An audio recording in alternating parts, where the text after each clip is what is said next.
Okay, so right now I kind of want to talk about black and white thinking. So we all kind of have that extreme thinking where everything's kind of either on one side or the other. And it's kind of like, how do you find a middle ground? How do you find a gray area? Now, the way that a teenager thinks, we think pretty extreme because I guess according to what everyone else thinks, our hormones are still in the last stages of developing, and so we're starting to understand emotions finally. I'm a very emotional person. So I met up with my school counselor today, and she talked about how I tend to think a lot in black and white. People with eating disorders normally don't have a gray zone. Things are just either one extreme or the other extreme. Either things are really good or things are really, really bad. So how do we find a middle?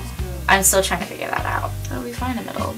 I kind of noticed that when I'm in current situations that do make me think pretty extreme, it's not because of that current situation. A lot of the reasons why I'm feeling the way I am is based off of past experiences. It's kind of like how things go in a cycle. With an eating disorder, you get emotional, you eat a lot, you feel guilty, you either binge again or exercise it off or purge.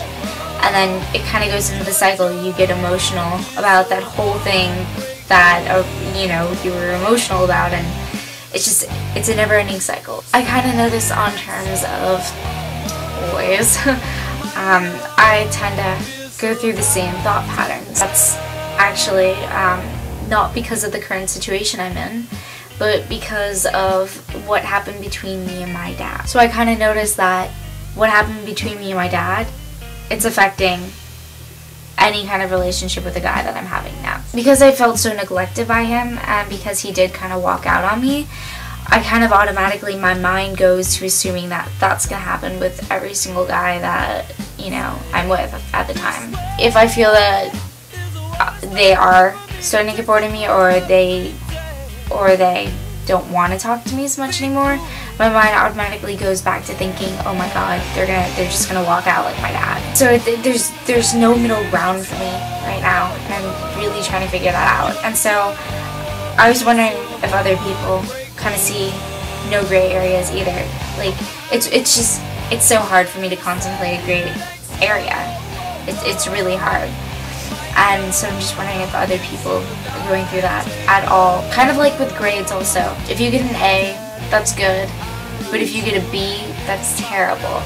I know a lot of people who think like that. And it's tearing them apart with their schoolwork. So I just thought I'd bring that one up because it's kind of been on my mind. I also talked with my therapist about it. I'm in a couple of situations with some friends. She explained that when you're kind of in the moment and you're arguing with somebody, both of your brains are really cloudy. It's a good idea to kind of step away from the situation and kind of examine it. I'm going to try this, but what she did was she told me that while I felt the way I felt, write a letter. In that letter, just write everything that comes to mind, everything about the situation, everything you're feeling,